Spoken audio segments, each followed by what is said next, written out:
So we're exploring how in the face of pleasantness or unpleasantness, we can pause and come home to this vividness and not know and really celebrate it.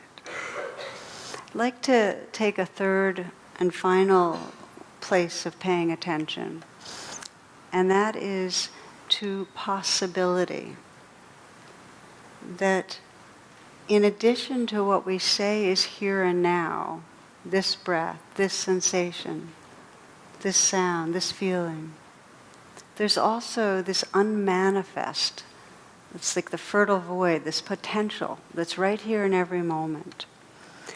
When we're pushing the boulder, we can't feel hopeful, we can't feel available, and we can't sense possibility in a creative way. Does that make sense? Pushing the boulder means we're in survival brain. There's a rigidity. We're living in a script in our mind. It has certain beliefs of what we have to do to be okay. It's got the belief that we have to be a certain way for others to like us and approve of us. Pushing the boulder means we're not open to possibilities in those moments. And some of the beliefs that we are living with, most of them actually are fear-based. So when we're pushing the boulder, not only are we not open to possibility, we're very certain about what the bad things are going to happen. So there's a lot of courage to stop pushing, given that when we're pushing, we're afraid bad things are going to happen. And yet, with the courage of letting go and letting be, and not knowing, being able to say, okay, I don't know, this whole world of possibility opens up. Story. A priest was walking down a street when he saw a little boy jumping up and down trying to ring a doorbell. The poor kid was too small and the bell was too high. So the priest went up and rang the bell for the little fellow. Then, turning to the kid with a benevolent smile, he said, "What do we do now?" The little fellow said, "Run like hell."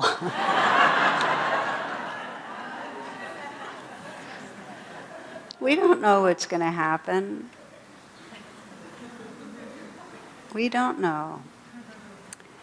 So what we're exploring here is how do we step out of our patterning. Probably the biggest despair that comes my way is when people describe being caught, being stuck in a reactivity with other people or within themselves or in an addiction that they've been struggling with since they were in their teens, and that same patterning is going on. They've been pushing the boulder or resisting or defending or whatever in the same exact ways.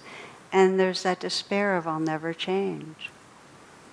So the practice we're exploring does take a lot of courage because we have this deep patterning. And what's required is that we challenge our beliefs and that we stop, we pause, and we contact what's here. So we'll do a brief reflection in a few moments that just to give you a sense of that. And in this reflection, I'm going to invite you to pick somewhere that you've been pushing the boulder, somewhere in your life that you know you keep running the same pattern, and where you know you've got a limiting belief about what's possible.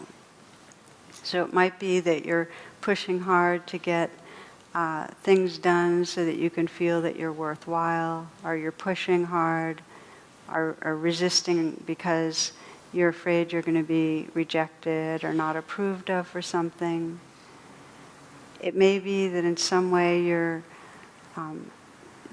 keeping a distance from others. That's your way of pushing the boulder because you're afraid you'll never really be intimate. Just somewhere, and if pushing the boulder doesn't, that metaphor doesn't work, somewhere where you're caught in a reactivity and you know there's a belief in there that you're going to fail, you're not enough, something's wrong, you need to be different.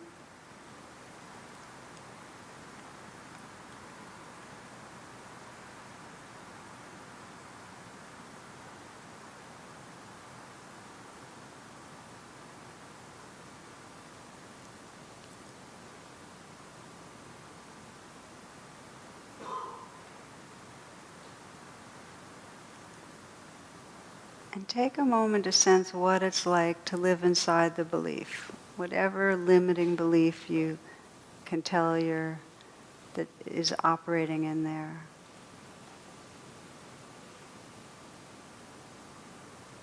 Sometimes it's just the belief that how you are now, people aren't going to like.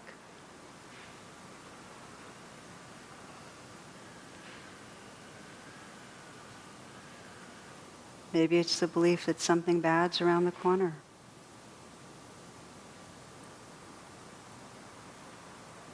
Maybe it's a really deep sense of fundamentally flawed, not okay. Take some moments to sense what it's like to live with that belief. How it's affected your life. How it's stopped you from living fully.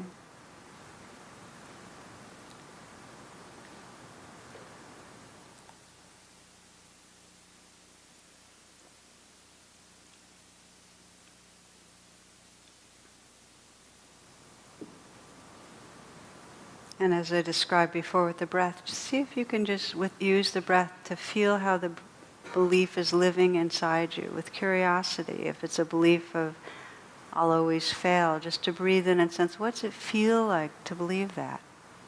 Breathe in and contact the feeling. Breathe out and sense the space. How does it feel to believe that people aren't attracted to you? People won't love you? Or you'll never succeed in something? Breathe in and contact the feeling. Breathe out and sense space.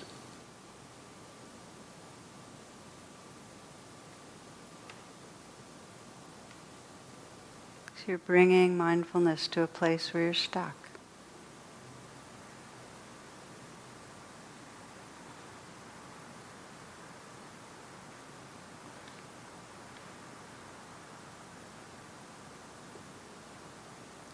Instead of pushing the boulder and believing the belief and acting according to the belief, you're pausing.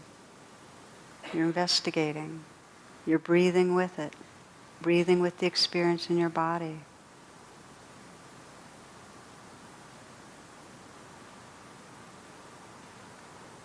Now ask yourself, what would my life be like if I didn't believe this? Just be open for a moment. Just totally put everything aside. Don't know mind. What would my life be like? Try it. Don't know mind. What would my life be like?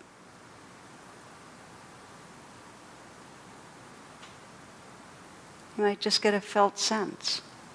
What would my life be like if I didn't believe this? Who would I be? Ask that. Who would I be if I didn't believe this?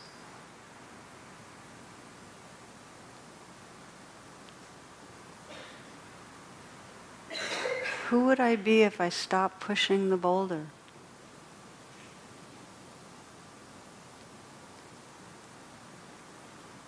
Just sense what comes up and let go and just live from that right now. Just be what you're experiencing. Beyond the words, just be that. Be that groundlessness, that openness, that freedom, and whatever else goes with it, be it.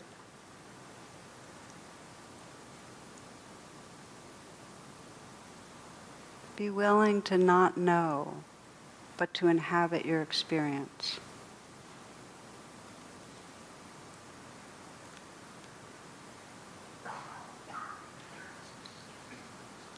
This is Mary Oliver. She says, still what I want in my life is to be willing to be dazzled, to cast aside the weight of facts.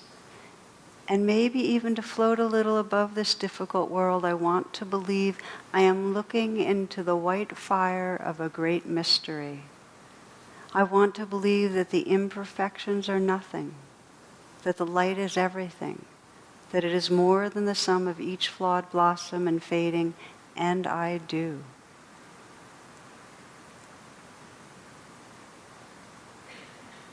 What if you didn't believe anything was wrong with you?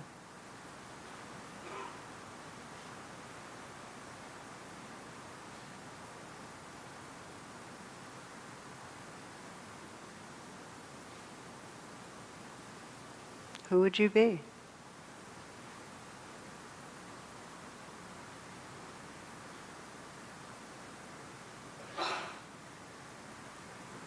You can keep meditating, keep your eyes closed. We'll conclude by just sensing the word mystery has been used by some to mean God or the sacred, something we can't describe, we can't really conceptualize, but we can live it. And our gateway to living it is this simple pausing and opening to what's right here, contacting and opening. The breath can be a tool. Contact and open to the unpleasant, contact and open to the pleasant. Open to the possibilities that are here.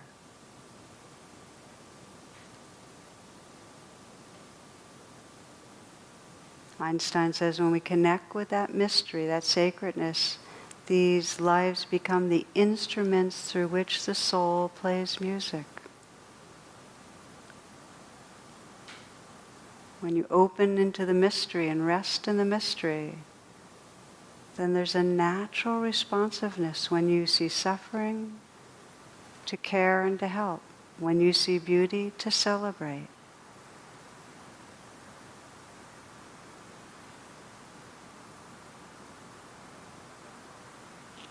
These last few moments, I'd like to invite you to just let your senses be wide open.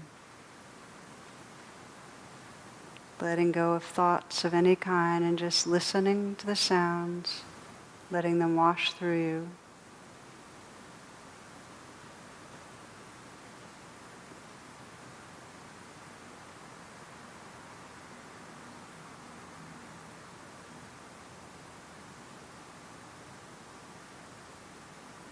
Opening to the aliveness and the space in the body.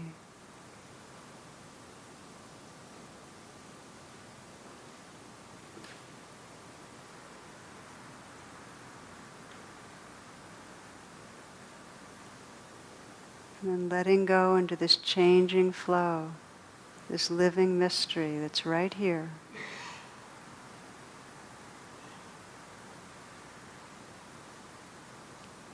Being the mystery.